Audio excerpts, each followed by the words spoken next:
kakauwi ko lang from work. So, medyo traffic and at the same time merong parade na nangyari kaya almost kakauwi ko lang. So, ngayon, for today's video, hindi naman siya sobrang long content. I just got something here. I got the mic that I'd order from TikTok shop. So, unbox lang natin to.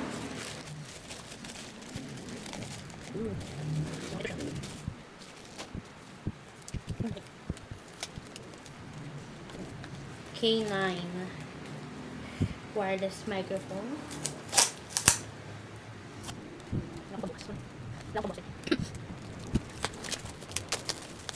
Ayan, so I have here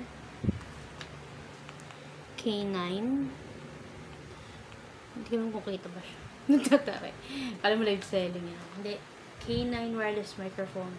So, tanggal ko na siya sa box and then ito-try ko siya. So, meron tong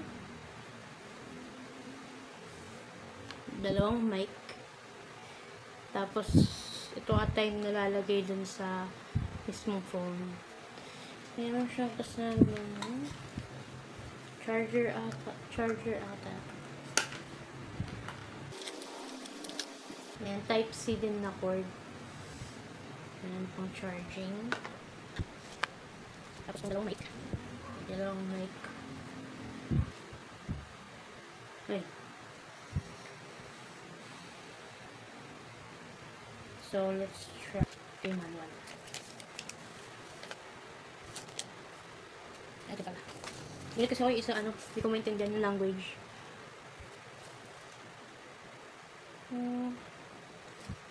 Okay. Let's test.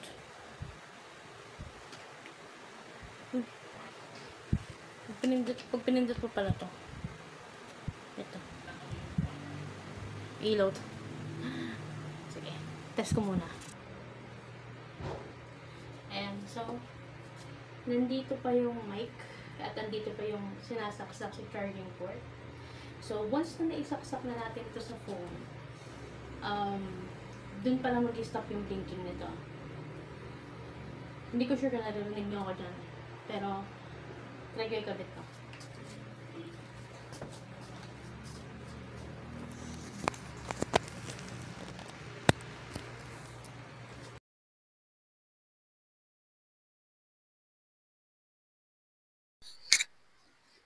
So, ngayon nag-stop na siya ng blinking. Unlike kanina na nagbe-blink pa siya. Kasi, hawak ko pa yung charging port, hindi ko pa nilalagay doon. So, ayan. So, kanina, nung ganito ako kalayo, iba yung range ng boses ko. So, hindi ko lang sure ngayon. Sobrang taas, no? Ayan. Ayan. So, ito yung quality ng mic kapag sobrang malayo siya. Ayan.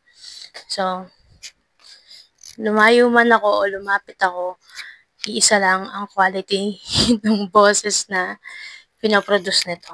So, ito yung first mic. Hindi ko pa natry yung second mic. So, ito yung second mic. Itatry din natin siya. So, papatayin ko to.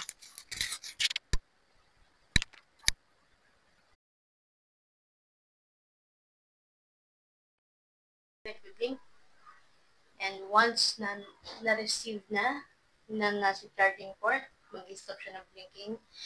And it's ready to use. So, let's see. Malalaman natin yan. Kasi, mamaya ko pa itong papanood. So, check time. Ayan. So, feeling ko hinahanap niyo ako. Feeling ko lang naman. Pero baka hindi rin naman. 'Di ba? So, feeling ko malinaw pa rin yung boses ko. And, galing ako sa kabilang kwarto. Ayan. So, ganun kalayo yung pwede niya marating. And at the same time, ganun pa rin yung quality na binibigay niya. Ayan, so, again, ito po yung nabili kong wireless microphone sa TikTok shop. It's K9 wireless microphone. And for me, it's a good investment sa mga nag-start mag-vlog. Happy ako sa mga sinisimulan ko. And hopefully, magtuloy-tuloy kasi ang tagal kong gusto talaga siyang gawin. It's more of a passion, so it's not just to have more likes, have more views, but to produce contents. And ayun, hopefully, magtuloy-tuloy, makaisip ng magagandang contents. So, I think yun lang. So again, this is Chase Vlog and have a nice day, everyone. May batang nangungulit dito.